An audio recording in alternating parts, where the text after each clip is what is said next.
नमस्कार, मैं हूं संजय शर्मा। आप देख रहे हैं 4 PM news network. Modi ji का दिल इलू इलू करने लगा है। विदेश में गए हैं तो कह रहे हैं कि पता नहीं कौन लोग होते हैं जो इस तरह हिंदू मुसलमान का फसाद खड़ा करते हैं। भारत के लोगों के लिए कह रहे हैं। अब देखो, विदेशों में तो मुसलमान हिंदू कितने प्यार से रहते हैं। इसे कहते हैं 100 डिग्री का टर्न, 100 डिग्री का टर्न। एकदम दिल बदल जाना, एकदम दिल प्यार से भर जाना। अब लोग कह रहे हैं कि मोदी जी को हिंदुस्तान में आके कौन सा इंजेक्शन लग जाता है जो कहने लगते हैं कि ये जो कांग्रेस सत्ता में आ गई तो ये मुसलमानों को आरक्षण दे देंगे, मुसलमान आपकी टोटी खोद के ले जाएंगे, टोटी खोल के ले जाएंगे, मुसलमान आपकी बकरी चुरा के ले जाएंगे। पता नहीं मुसलमान क्या क्या करेंगे। भाषण में हमने सुना था कि आपके गहने बेच के मुसलमानों को दे देंगे। इस तरह की तमाम बातें उन्होंने मंच पे करी। मुसलमानों के खिलाफ जितना जहर उगल सकते थे उतना उगला। लेकिन विदेश में जाके कह रहे हैं पता नहीं वो कौन से लोग होते हैं जो हिंदू मुसलमान के बीच में फसाद खड़ा करते हैं। और सही कह रहे हैं, हम वो मोदी जी नहीं थे जो कहते थे कि कपड़ों के आधार पे आदमी की पहचान हो जाती है। वो कोई और मोदी जी होंगे। एक बार जब वो अकबर बादशाह निकल के जा रहे थे तो एक आदमी आया शाम को। उसने देखा अकबर बादशाह जा रहे हैं और नशे में धुत्ता उसने खड़े होकर अकबर बादशाह को बड़ी माँ बहन की गाली बकी। अकबर सैनिक लग के अकबर ने रोक दिया। सुबह उसको बुलाया। सुबह उससे पूछा, हाँ तुम कल मैं जब रात को निकल के जा रहा था तुम कुछ कह रहे थे। उसने हाथ जोड़े। बोला, हजूर वो रात वाला तो दूसरा था। रात वाले को तो होश ही नहीं था। मैं तो आपको अकबर महान है, मैं कैसे करूंगा। तो मोदी जी दारू वारू तो नहीं पीते, लेकिन मोदी जी विदेश में जाके उनको लगता है कि हिंदू मुसलमान बहुत प्यार से रहने चाहिए। अच्छी बात है, सुबह का भूला शाम को घर आ जाए। उसे भूला नहीं कहते, लेकिन वास्तव में आ जाए। अभय दुबे जी तो इस बात को मानने को तैयार नहीं है। मैंने उनसे बातचीत करी, लेकिन वो मानने को तैयार नहीं है कि वो कह रहे हैं इसमें भी नाटक है। और उन्होंने फिर संघ की और बीजेपी की कस के बैंड बजा दी। उन्होंने इस बात पे भी सवाल उठाया कि किस तरह उत्तर प्रदेश में जाति को देख देख कर एनकाउंटर किए जा रहे हैं।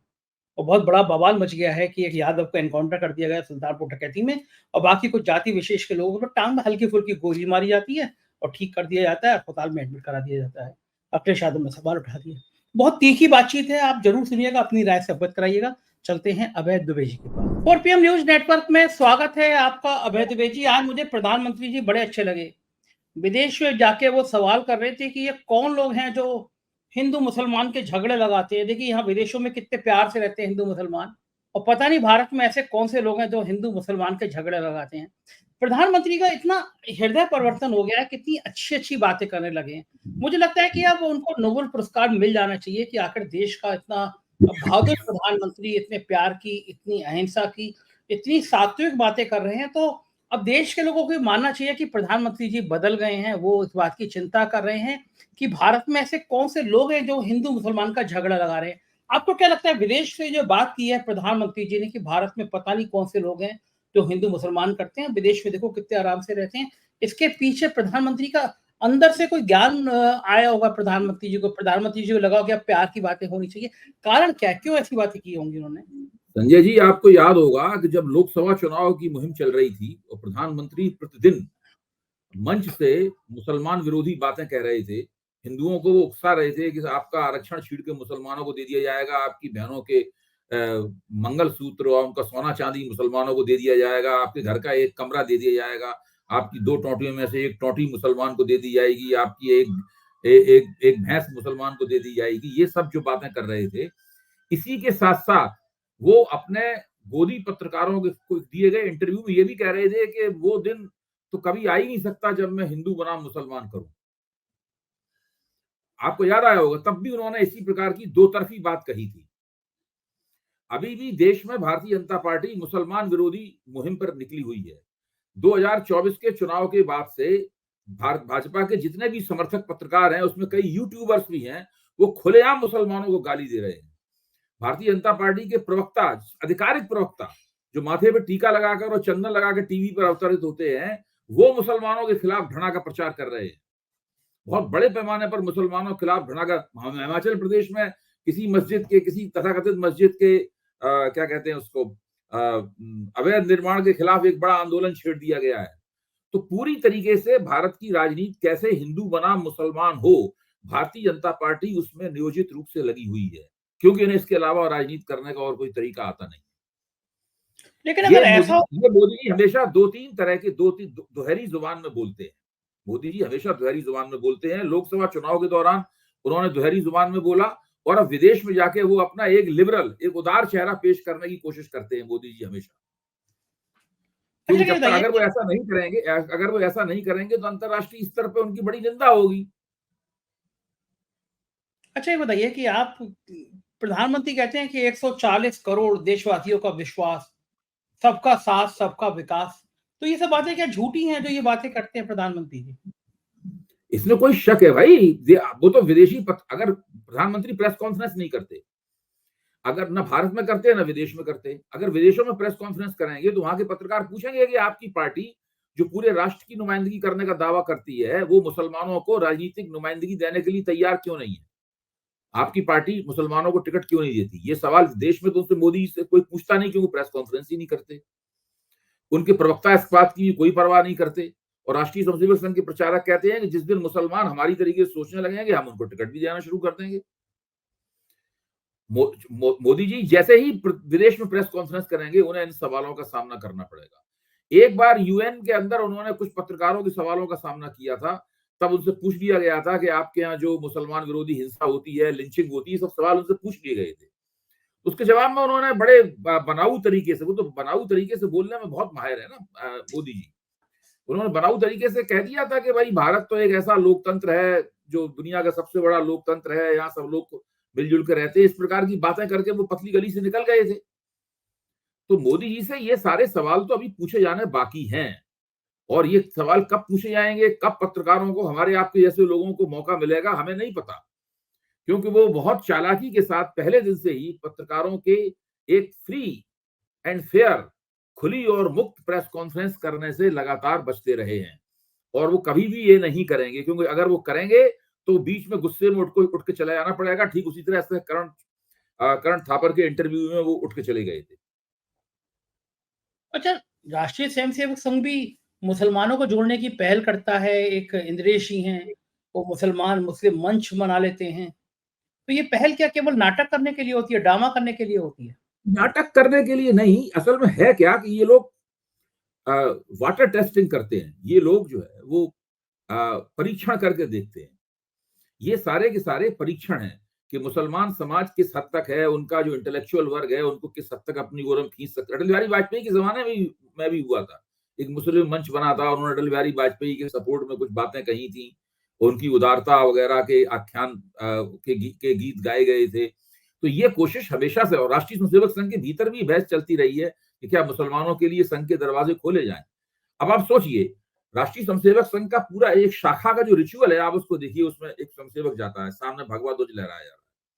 वो भगवा ध्वज को जाते ही हर स्वयंसेवक को यूं करके प्रणाम करना पड़ता है भगवा ध्वज को। अब ये मुसलमान कैसे करेगा? मुसलमान तो किसी ध्वज को प्रणाम कर नहीं सकता, क्योंकि उसके धर्म में मनाही है ये करना। क्या मुसलमान के लिए आप अपने यहाँ का जो रिचुअल है वो बदलेंगे? आपको ध्यान होगा, जो बादशाह खान थे, सरहदी गांधी, जब वो महात्मा गांधी के आश्रम में रहते थे, आश्रम में गोश्त तो बनता नहीं था, मांसाहार वर्जित था गांधी जी के आश्रम में, तो वो भी शाकाहार करने लगे, तो वो कमजोर होने लगे बादशाह खान। तो गांधी जी ने एक दिन उनसे पूछा कि आप कमजोर क्यों होते जा रहे हैं? तो उन्होंने कुछ इधर उधर की बात कर दी, लेकिन बाद में बताया कि चूंकि ना मांस खाने को नहीं मिल रहा है, चूंकि मांसाहारी हैं, तो इसलिए ये ठीक से खाना नहीं खा पाते हैं और कमजोर होते जा रहे हैं। तो गांधी जी ने उनके लिए अपवाद निर्धारित किया, उसने कहा बादशाह खान के लिए हमारे आश्रम में मांस बनेगा। ये बहुत बड़ी ऐतिहासिक घटना है। फिर बादशाह खान के लिए अलग से उसकी मांसाहार करने के लिए, उनकी उनके आहार की जरूरतें पूरी करने के लिए बाकायदा मांस पकाया गया उनके आश्रम में, और बादशाह खान ने वो खाना शुरू किया। खान अब्दुल गफ्फार खान है, सरहदी गांधी जो थे, उनको बादशाह खान भी कहा जाता था। तो ये मैं कहता हूं, क्या राष्ट्रीय स्वयंसेवक संघ में इतनी हिम्मत है, जो गांधी जी में अपनी इतनी हिम्मत थी कि वो उनके लिए, मुसलमान स्वयंसेवकों के लिए एक अपवाद कर सकें? भाई मुसलमानों, अगर आप मुगलों की निंदा करें, मुसलमान आक्रमणकारियों की निंदा करें, मुझे नहीं लगता कि बहुत सारे मुसलमानों को इस बात में आपत्ति होगी। ये सब मुसलमान, सारे सामान्य मुसलमान, कोई मुस्लिम आक्रांता थे, आतताई थे, कोई उनके समर्थक थोड़ी ना है। लेकिन आप उनकी वो अपनी धार्मिक जो संहिता है उसको तोड़ के तो राष्ट्रीय स्वयंसेवक नहीं बनेंगे। तो ये बहुत बड़े मसले हैं। आप मुसलमानों को संघ में निमंत्रित करना चाहते हैं, लेकिन उनके लिए आपके पास क्या है? आप भाजपा में मुसलमानों को निमंत्रित करना चाहते हैं, लेकिन उनके लिए आपके पास क्या है? कुछ भी नहीं है इन लोगों के पास उनके लिए। दरअसल जैसे ही इनका कोई राजनीति कमजोर होती है, इनका पहले ही काम होता है कि मुसलमानों को गाली देना शुरू कर दो। अगर दिल्ली में आम आदमी पार्टी को चुनाव हराना है तो मुसलमान विरोधी प्रचार करो। बिहार में अगर महागठबंधन को चुनाव हराना है तो मुसलमान विरोधी। मुसलमान और पाकिस्तान और गद्दारी, ये तीन चीजें उन्होंने जोड़ दी हैं एक साथ। मुसलमान देश की आबादी बढ़ा रहे हैं, मुसलमान पाकिस्तानी एजेंट हैं, मुसलमान जो है वो हर मुसलमान स्लीपर सेल का सदस्य लगता है उन्हें। तो ये सब जो डिस्कोर्स चलाते हैं, ये डिस्कोर्स उस वक्त काम करता है जब विपक्ष की साख गिरी हुई होती है, तब ये डिस्कोर्स काम कर जाता है। उस वक्त डिस्कोर्स ये काम करता है जबकि भाजपा और उसके नेताओं से लोगों को काफी उम्मीद होती है, यानी नए नए होते हैं ये, इनके भरोसा में लोग भरोसा करते हैं। आज स्थिति क्या है? आज स्थिति ये कि विपक्ष की साख लगातार बढ़ रही है। विपक्ष के हर नेता, मतलब मेरा मानना यह है कि उत्तर प्रदेश में जो अखिलेश की साख है, उतनी साख कभी भी नहीं रही अखिलेश की पूरे राजनीतिक जीवन में। तेजस्वी की जो बिहार में साख है वो कभी भी नहीं रही इतनी ज्यादा साख। राहुल गांधी की सारे देश में जो साख बढ़ी है, ऐसी कभी भी नहीं रही। इस वक्त विपक्ष के सारे नेता जो हैं वो उठान पर है। दूसरे, अर्थव्यवस्था का प्रबंधन पूरी तरह बिगड़ गया है। लोग महंगाई और बेरोजगारी के कारण मनी मन बहुत ही नाराज हैं, बहुत गुस्से में हैं। और जिस तरह की मूर्खतापूर्ण बातें ये लोग करते हैं, जेपी नड्डा ने कहा ना कि जो लोग महंगाई बेरोजगारी की बात करते हैं वो अनपढ़ हैं, तो इस प्रकार की जो मूर्खतापूर्ण बातें करते हैं उसकी वजह से उनकी नाराजगी और बढ़ती जा रही है। अगर पीयूष गोयल और जेपी नड्डा वगैरह के बयान ही केवल जनता को सुना दिए जाएं तो केवल इसी में बीजेपी हार जाएगी। ऐसे ऐसे इन लोगों ने बयान दिए हैं महंगाई और बेरोजगारी के सवाल पर, पीयूष गोयल ने और जेपी नड्डा ने। तो जब आपके खिलाफ माहौल है पूरी तरह, और आप फिर ये मुसलमानों के खिलाफ जो घृणा फैलाने का पूरा मामला कारोबार है, ये कारोबार निष्प्रभावी हो जाता है। करने के लिए आप करते रह सकते हैं क्योंकि आपको इस काम में महारत हासिल है, लेकिन इसका राजनीतिक असर नहीं पड़ेगा, और वो नहीं पड़ रहा है इसका राजनीतिक असर।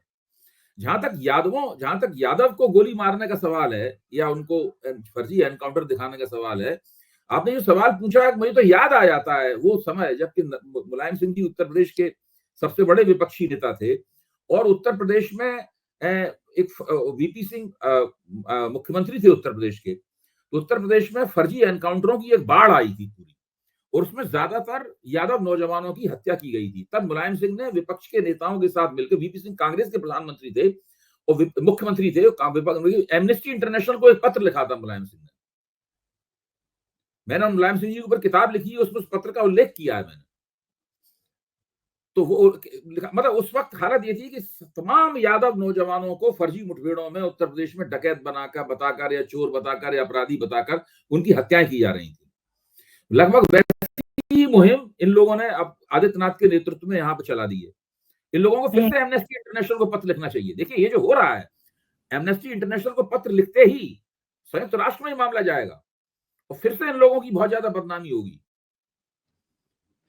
तो ये मसला, फर्जी मुठभेड़ें हो रही हैं और उसमें यादवों को मारा जा रहा है, ये मामला बहुत खतरनाक है, बहुत खतरनाक है। इससे भारत की भी बदनामी होगी और मोदी सरकार की बदनामी होना तो बिल्कुल तय है। कल सुल्तानपुर में एक ज्वेलर्स की डकैती पड़ी। उस डकैती में जो थे उसका एक जो अभियुक्त था उसको एनकाउंटर कर दिया गया, वो ठाकुर था। और बाकी, सॉरी क्षमा कीजिएगा, जिसको एनकाउंटर कर दिया गया वो यादव था, मार दिया गया। जिसने सरेंडर किया या जिनकी हल्की फुल्की टांग में गोली लगी वो सब, उनमें से कुछ लोग ठाकुर थे। तो अखिलेश यादव ने बहुत कड़ी प्रतिक्रिया दी। अखिलेश यादव ने कहा कि जाति देखकर मार दिया गया। और क्या बाकी लोग जो थे, 2017 के बाद से आप देखिए, 2017 में भारतीय जनता पार्टी ने एक खुफिया नारा दिया था जो मंच से नहीं लगाया जाता था। 2017 के चुनाव में 3 जात के खिलाफ सब जात, यादव जाटव और मुसलमान। यादव जाटव और मुसलमान के खिलाफ उसका बहिष्कार करो, और उसके खिलाफ एक बड़ी हिंदू एकता बनाने में ये कामयाब। कौन से सन में दिया गया था ये? कब की बात है? 2017 के चुनाव में। 2017 के चुनाव में इन्होंने ये नारा दिया था। इसके बाद जो दूसरा 2019 का लोकसभा चुनाव हुआ उसमें भी ये नारा दिया गया, यादवों जाटवों और मुसलमानों को 3 जात के खिलाफ सब जात, ये नारा है। 3 जात कौन है? अहीर, जाटव और मुसलमान। इनका बहिष्कार करो, इनके मुकाबले पूरे हिंदू समाज को एकताबद्ध करो। और चूंकि लोग विपक्ष से नाराज थे तो वो लोग काफी कुछ इस नारे ने काम भी किया। उन 2017 के चुनाव में ओम प्रकाश राजभर बीजेपी के साथ थे। ओम प्रकाश राजभर घूम घूम के क्या भाषण देते थे, आपको याद है? कि मुर्गी कहीं भी नाचे लेकिन उसका अंडा जो है वो चमरोटी में गिरता है। वो बहुजन समाज पार्टी के खिलाफ नारा था। तो ये इस तरह के मुहिम चला के ये लोग चुनाव जीते हैं। इन लोगों का काम ही है किसी एक बिरादरी को अलग करके, अलग छांट के उसके चेहरे पे उसको बदनाम करना और उसके खिलाफ जनता की गोलबंदी करना। ये समाजों को बांटने में, जातियों को बांटने में, सब हरियाणा में पूरी राजनीति क्या है इनकी? जाट हिंदू नहीं है। सही बात। पूरे हिंदू समाज, जाट कौन है? हिंदू है। उनसे बड़ा हिंदू कौन है? पूरे हिंदू समाज को 2 हिस्सों में बांट दिया इन्होंने वहां पर। तो सत्ता प्राप्त करने के लिए भारतीय जनता पार्टी किसी भी हद तक जा सकती है, कोई भी घिनौना काम कर सकती है। और ये काम ये लोग बिना, देखिए, कभी भी हरियाणा में खुल के मन से तुरंत नारा देंगे कि हम जाटों के खिलाफ चुनाव लड़ रहे हैं। तो जाट बनाम जाट तो एक खुफिया नारा है ना, भाई जाटों के खिलाफ एकजुट हो जाओ सब लोग। इसी तरह उत्तर प्रदेश में यादवों के खिलाफ सब लोग एकजुट हो जाओ, जो मुसलमान यादवों और जाटों के खिलाफ, ये लोग हमें वोट देते नहीं, इनके खिलाफ एकजुट हो जाओ। बहुत ही घिनौनी पार्टी है ये। लेकिन मुझे बताइए कि इस समय अखिलेश यादव और योगी आदित्यनाथ के बीच बहुत तीखी तलखी रोज हो रही है। अखिलेश यादव ने कहा कि जो बुलडोजर चलाते हैं स्टीयरिंग पता नहीं दिल्ली कब बदल दे, और ये भी कह दिया अखिलेश यादव ने कि अब सरकार आ रही है, सारे बुलडोजर का रुख गोरखपुर की तरफ होगा। इस तरह की चुनौती कभी देते नहीं थे अखिलेश यादव योगी आदित्यनाथ को, लेकिन अब इतना ये सब जगह हो रहा है। अब महाराष्ट्र में नहीं हो रहा है। महाराष्ट्र में जब शिवाजी की प्रतिमा गिरी तो जब विपक्ष ने मार्च किया तब एकनाथ शिंदे की तस्वीरों पर उद्धव ठाकरे ने अपने हाथ से चप्पलें बरसाई। ये सब जगह हो रहा है। ये इनके भाजपा के बीच में तलखी लगातार और भी ज्यादा बढ़ने वाली है। उत्तर प्रदेश में बढ़ेगी तलखी। ये अभी देखना, झारखंड में जब चुनाव होगा तो झारखंड में बहुत तलखी बढ़ेगी, हरियाणा में बहुत तलखी बढ़ने वाली है। अगर आप भारतीय जनता पार्टी के राजनीतिक इतिहास पर गौर करें, खासतौर से चुनावी इतिहास के ऊपर, तो आप पाएंगे कि सत्ता प्राप्त करने के लिए वो हिंदू समाज के एक हिस्से को दूसरे हिस्से के खिलाफ खड़ा करती है। और इसकी ये बिल्कुल रिकॉर्ड में बात है। उत्तर प्रदेश में 2017 का चुनाव जीतने के लिए उसने 3 जात के खिलाफ सब जात का एक खुफिया नारा दिया, जो अंडरग्राउंड चला नारा। 3 जात का मतलब था यादव, मुसलमान और जाटव के खिलाफ, जो हमें ये वोट नहीं देते, इसलिए इसके खिलाफ पूरा हिंदू समाज एकजुट हो जाए। और उस वक्त की जो परिस्थितियां थी उसमें ये नारा, उस नारे ने काम भी किया। उसके बाद 2019 के चुनाव में फिर से ये अंडरग्राउंड नारा दिया गया। अब हरियाणा का चुनाव भी इसी तरीके से ये जीतते हैं। हरियाणा का चुनाव 2 बार जो उन्होंने, एक बार पूरी तरह जीता, दूसरी बार सबसे बड़े दल के रूप में उभरे। दोनों बार उन्होंने अंडरग्राउंड तरीके से जाटों के खिलाफ एक हिंदू समाज, गैर जाट समाज को एकताबद्ध करने की कोशिश की। ये लोग विचारधारात्मक रूप से दावा करते हैं कि लोग हिंदू एकता के पक्षधर हैं। तो आप हिंदू समाज के एक हिस्से को दूसरे हिस्से के खिलाफ क्यों भड़काते हैं? आप उस समाज को भी गोलबंद कीजिए। अगर वो समाज आपके साथ आने से इनकार करता है राजनीतिक रूप से, तो अपने आप को योग्य बनाइए कि वो आपके साथ आए, बजाय इसके उसके उस हिस्से के खिलाफ जिनको वोट नहीं देता उसके खिलाफ ही घृणा फैलाते हैं। तो आरएसएस की निगाह में 2 तरह के हिंदू हो गए। एक वो हिंदू जो कि राष्ट्रीय स्वयंसेवक संघ के साथ में है, और एक वो हिंदू जो कि राष्ट्रीय स्वयंसेवक संघ के साथ आने के लिए तैयार नहीं है। तो ये जो पूरे हिंदू समाज को 2 हिस्सों में बांटने की इनकी जो रणनीति है, ये किसी खास परिस्थितियों में कामयाब हो जाती है, लेकिन हमेशा कामयाब नहीं होती। अब वो कामयाब होने वाला जो दौर था वो चला गया है। अब जो बाकी बचा हुआ दौर है, इसके अंदर कामयाब नहीं हो रही है वो रणनीति। न मुसलमानों के खिलाफ नफरत फैलाने से कामयाब हो रही है। हरियाणा में देखिए, जाट गैर जाट, हरियाणा में जो लोकसभा की सीटें इन्होंने हारी हैं, वो केवल जाट वोटों की वजह से हारी हैं। अगर जाटों के साथ में दूसरे हिंदू समाज के दूसरे हिस्से उनको वोट नहीं, इनके खिलाफ वोट नहीं करेंगे तो कैसे चुनाव हारेंगे ये? ठीक बात है ये। अच्छा, ये माना जाए कि जो यादव और जो जाटव, या फिर जो हिंदू बीजेपी को वोट नहीं देता, आजकल तो सोशल मीडिया पे दे रहे हैं, देख रहे हैं। अगर भारतीय जनता पार्टी के खिलाफ कुछ जरा सा लिख दो तो लोग कहते हैं कि तुम किस बात के हिंदू हो, चले जाओ पाकिस्तान। अरे भाई, मतलब अयोध्या में जब इनका कैंडिडेट हार गया लल्लू सिंह चौहान, तो अयोध्या वासियों को इन लोगों ने, अयोध्या वासी हिंदू नहीं है, कैसी कैसी गालियां दी। सोशल मीडिया पे एक आदमी आया मशाल लेके, वो चित्र मैंने खुद मशाल लेके आया, नीचे अयोध्या का नक्शा लगा हुआ, तो उसने फौरन उस नक्शे में आग लगा दी और बहुत जोर से चिल्लाया, ऐसे आतंकवादी लोग करते हरकतें, उस तरह की हरकतें करने लगा वहां पे। ये सीधी सीधी सी हम ऐसे लोगों को जला के खाक कर देंगे जो कि हमारे खिलाफ है, हमारे खिलाफ है। तो ये जो पूरा इनका पूरा जो तरीका है, जो इनकी राजनीति में हिंसा का बड़ा जबरदस्त फुट है। अच्छा, ये जो हिंसा करते हैं, ये इनको समझ नहीं आते कि ये अब बाकी पिछड़ी जातियाँ भी समझ रही हैं कि पिछड़ी जातियों में गैप करो, फूट डालो, राजनीति करो। तो जो लोकसभा चुनाव में हमने देखा, जो अखिलेश यादव का पीडीए का नारा था वो कामयाब हो गया। 37 सीटें, वो भी समाजवादी पार्टी दावे के साथ कहती है कि प्रशासन ने गुंडागर्दी नहीं की होती तो 10 सीटें और आती, यानी गठबंधन के पक्ष में और सीटें होती।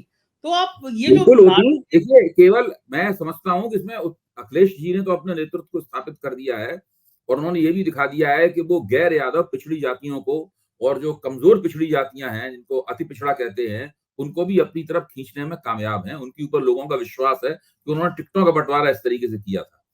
बिहार में थोड़ी सी कमी मुझे दिखती है इस सवाल के ऊपर। बिहार में जिस दिन तेजस्वी यादव के साथ में जो गैर यादव पिछड़ी जातियां हैं और कमजोर अति पिछड़े हैं, जैसे ही उनकी हमदर्दी तेजस्वी यादव की तरफ बढ़ी, बिहार में भी इन लोगों का सूपड़ा साफ हो जाएगा। एक तो नीतीश कुमार की राजनीति उस दिन खत्म हो जाएगी और भारतीय जनता पार्टी बिल्कुल दोबारा पूरी तरह ढक्कन हो जाएगी बिहार में। और फिर तेजस्वी यादव वास्तव में जो जिस तरह का पीडीए नाम उसका कुछ भी हो, जो पीडीए की बात कहते हैं अखिलेश यादव, उस तरह का पीडीओ बिहार में भी बन जाएगा। अच्छा, इधर उत्तर प्रदेश में कुछ दिनों से देख रहे हैं कि योगी आदित्यनाथ और अखिलेश यादव में बहुत तल्खी छिड़ गई है। आज अखिलेश यादव ने इतना तीखा ट्वीट किया है कि यादव जाति को देखकर हत्या हो रही है। फिर बुलडोजर को उनको लेके कह दिया कि बुलडोजर गोरखपुर की तरफ जाएंगे 2027 में। योगी आदित्यनाथ ने भी पलट के जवाब दिया कि जो लोग दंगाइयों के सामने नतमस्तक होते थे वो उनको तमीज नहीं है इसकी बुलडोजर चलाने की। खूब दोनों में बात विवाद बढ़ गया है, रोज एक न एक कसके हमले हो देखिए, रहे ये हैं। तल्खी तो और भी बढ़ने वाली है। मेरा मानना ये है कि ये तल्खी और भी बढ़ने वाली है। और वो तल्खी केवल उत्तर प्रदेश में नहीं है, ये महाराष्ट्र की तल्खी आप देखिए। शिवाजी के प्रतिमा के गिरने के बाद में वहां पर जो विपक्ष ने जुलूस निकाला, उसमें उद्धव ठाकरे ने, पहली बार मैंने उद्धव ठाकरे को इतना आक्रामक देखा। चप्पल अपने हाथ में लेकर मुख्यमंत्री एकनाथ शिंदे की तस्वीर पे उन्होंने चप्पलें बरसाई। आप सोचिए, अभी उत्तर प्रदेश में ये नौबत तो नहीं आई है कि लोग एक दूसरे की चप्पलें तस्वीर पे बरसाने लगे। सब कुछ होगा। देखिए, राजनीति जिस दौर में पहुंच रही है, उस दौर में कुछ भी हो सकता है और हम लोगों को किसी भी अनिष्ट की आशंका के लिए भी तैयार रहना चाहिए, क्योंकि जब तल्खी बढ़ेगी तो कुछ भी हो सकता है। और ये मेरा सुझाव ये होगा कि समाजवादी पार्टी की तरफ से इस बात को नहीं कहना चाहिए कि जब हम सत्ता में आएंगे तो हम बदला लेंगे। ये नहीं कहना चाहिए। ये कहने से कुल मिला के आपको दूरगामी दृष्टि से ही नहीं, अल्पकालीन दृष्टि से भी चुनाव में नुकसान होता है। आपको अपनी तरफ से कांग्रेस नहीं कभी की बात करती। आप कांग्रेस से सबक सीखिए। कितना राहुल गांधी के ऊपर, राहुल गांधी ने कभी नहीं कहा कि हम मोदी जी को जेल में डाल देंगे। भाजपा के प्रवक्ता तो रोज कहते हैं कि राहुल गांधी जमानत पे छूटे हुए हैं, तो लेकिन कांग्रेस की तरफ से नहीं कहते। इस मामले में कांग्रेस बहुत कुशल है। सत्ता में आएगी तो जो करना होगा वो करेगी, वो अलग बात है, लेकिन वो मंच पे नहीं इस बात को कहती। ये समाजवादी पार्टी को नहीं। समाजवादी पार्टी के बुलडोजर के सवाल पे कल प्रवक्ता कह रहे थे, मैं भी उस चर्चा में था, तो मुझे नहीं लगता कि ये कहना चाहिए। अच्छा, गजब की राजनीति होती है भारतीय जनता पार्टी की भी। मुलायम सिंह यादव की पुत्र वधू अपर्णा यादव को लेकर आए और वो बड़े जोश में कहा कि भैया जो यादव परिवार एक नहीं हो सका वो क्या करेगा। अपर्णा यादव ने कस के प्रचार कराया, हर जगह कहा कि मुलायम सिंह की पुत्र वधू देखो हमारे साथ आ गई, अखिलेश यादव की अनुज वधू हमारे साथ आ गई। अनुज अखिलेश यादव के सौतेले भाई हैं, उनकी पत्नी अपर्णा यादव, और कस के प्रचार किया। लंबा समय बीत गया, सालों बीत गए कि वो अपर्णा यादव को एमएलसी बनाया जाएगा, एमपी का टिकट दिया जाएगा, मंत्री बनाया जाएगा, आयोग का अध्यक्ष बनाया जाएगा, मेयर का चुनाव लड़ाया जाएगा। केवल बेचारी को जेड प्लस की या जेड प्लस को क्षमा चाहिए, वाई श्रेणी की शायद सुरक्षा दी गई। और उसके बाद में अब महिला आयोग का उपाध्यक्ष, ढेर उपाध्यक्ष होते हैं, उसमें एक उपाध्यक्ष अपर्णा यादव की। भारतीय जनता पार्टी इनमें बड़ी मजाक उड़ रही है अपर्णा यादव की कि आप मुलायम सिंह के एक इशारे पे लोग मंत्री बन जाया करते थे, उनकी पुत्र वधू होके आप सालों यादव परिवार को ही कोसने के बाद क्या बनी, महिला आयोग की उपाध्यक्ष। शिवपाल यादव चाह रहे हैं कि अपर्णा यादव वापस समाजवादी पार्टी में आ जाए, क्योंकि इस तरह बेइज्जती बहुत हुई। क्यों इस तरह इस्तेमाल करके छोड़ देते हैं भारतीय जनता पार्टी के नेता? देखिए, भारतीय जनता पार्टी में तो इस तरह की पुरानी परंपरा है, वो नेता को चूस लेता है, उसका प्रभाव खत्म हो जाता है और उसके बाद खोखला करके उसको छोड़ देता है। जहां तक अपर्णा यादव का सवाल है, मुझे वो अति महत्वाकांक्षी लगती है। भाई वो ये सारी की सारी बातें तो वो समाजवादी पार्टी के अंदर भी लेके तमाम तरह का राजनीतिक महत्व प्राप्त कर सकती थी, लेकिन बजाय इसके उन्होंने जिस तरह का व्यवहार किया अखिलेश यादव के साथ में, वो काफी कुछ शत्रुतापूर्ण किस्म का व्यवहार था। वो ऐसा कोई व्यवहार नहीं था। अच्छा, अब उनको भाजपा में उनकी उपेक्षा हो रही है और अगर उनका समाजवादी पार्टी में स्वागत कर लिया गया, उनको हाथों हाथ ले लिया गया, तो उससे भी कोई अच्छा संदेश नहीं जाएगा। मुझे तो लगता है जैसे कांग्रेस के अंदर है, वो राहुल गांधी इस पक्ष में नहीं है कि जो लोग कांग्रेस छोड़ के चले गए उनको हम वापस ले लें। बहुत से लोग लाइन लगाए खड़े होंगे, बैक चैनल बातचीत चल रही होगी आने की, लेकिन राहुल गांधी इस पक्ष में नहीं है। मुझे लगता है अखिलेश जी भी शायद इस पक्ष में नहीं होंगे कि जो लोग छोड़ के चले गए, क्योंकि अगर अपर्णा यादव को आप ले लेंगे तो और भी बहुत से लोग जो छोड़ के चले गए वो भी कहेंगे भाई हमको भी ले लो वापस, हमको भी ले लो अंदर। तो ये ठीक है, अपर्णा यादव को कुछ दिन तक अपने जो किया है उसका हमें सबक भी मिलना चाहिए। हाँ, ठीक बात है, राजनीति में तो ऐसे होता ही है और उत्तर प्रदेश की राजनीति पे हमारी निगाह रहेगी, हम बातचीत करते रहेंगे। बहुत-बहुत शुक्रिया। थैंक यू, जी। आपने हमसे बात की। Thank you. तो ये थे अभय दुबे जी, कैसी लगी बातचीत ज़रूर बताइएगा। आपकी राय का मुझे इंतज़ार रहेगा। चैनल को जॉइन और सब्सक्राइब करना ना भूलें। शुक्रिया, थैंक यू।